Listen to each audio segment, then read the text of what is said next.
Hello and welcome back to Minecraft. Today we're going over my automatic get melon farm, which unfortunately my signs don't work with those. That's basically what it said.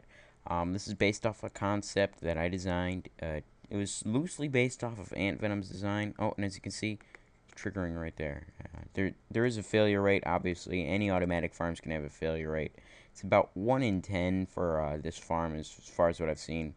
I guess if you want to, you could see there's my melons from that deposit. I got 2 out of what, 3? No, 4, or 2 out of 6. So that's not too bad of a rate, and considering the fact that it's fully automatic, that I don't have to do anything, I'd say that's good enough. I mean, you don't really need too many melons to survive in survival, so I wouldn't consider this a design that would be super useful. It's more of a proof of concept, I suppose.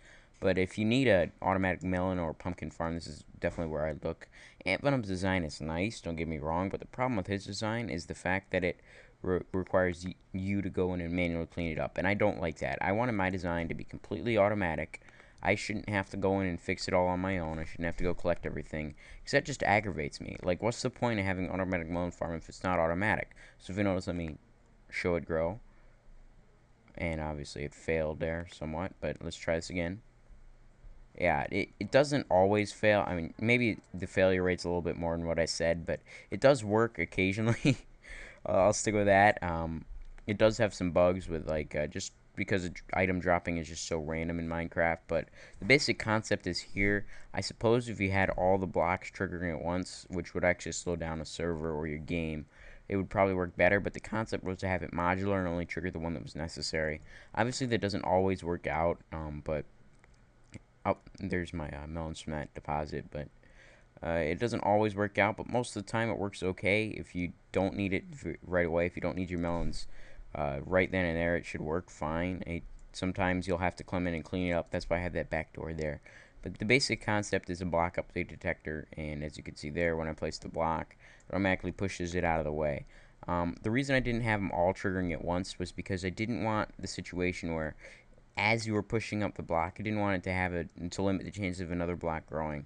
So, I mean, it's a pro and a con, I suppose. I mean, this way you're only triggering one, you're reducing lag, but it also increases the failure rate. So I suppose if you were to take out all this wiring that keeps them all separate and all from firing at once, then you could probably speed it up, and probably it would work just fine. But let's just go over some of the wiring here. Now this is very difficult to see, but basically it's the exact same thing as this, except it's been extended so that none of the wires overlap. And this was very difficult to do. I think the hardest part was right here, trying to get the signal to go down and up at the same time without overlapping each other. You would not believe how hard it is to do that with very limited resources like redstone wire. I can't use that much redstone wire because then the signals are overlapping. It'll just trigger everything. It'll just be a big mess. So here's the basic concept of it. This is what it turned out to be. So as I put a block right here, it pushes up, and then that would be pushing into a water chute.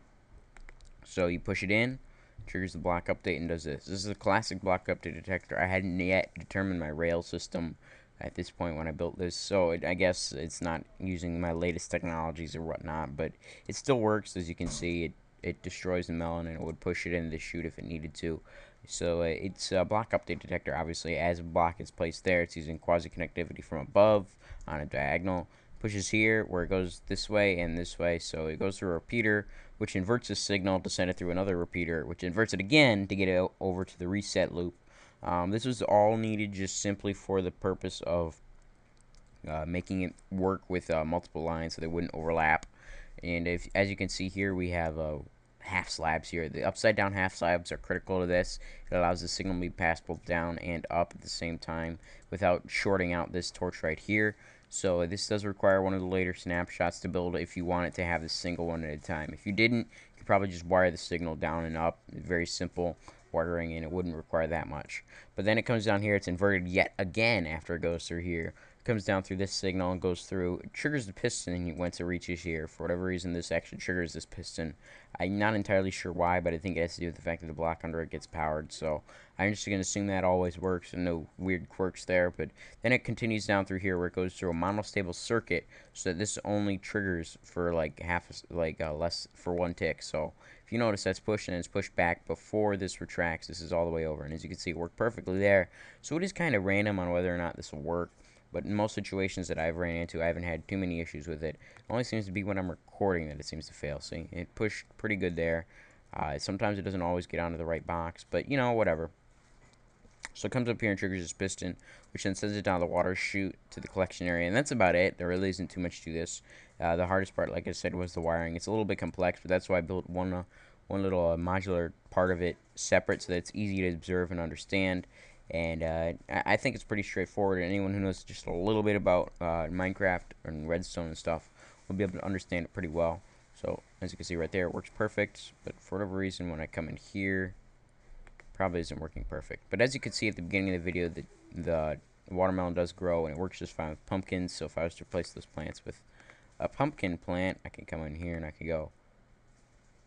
Of course, it does pop out on me there, but and of course it doesn't want to play nice with me over here, but it could use some tweaking probably.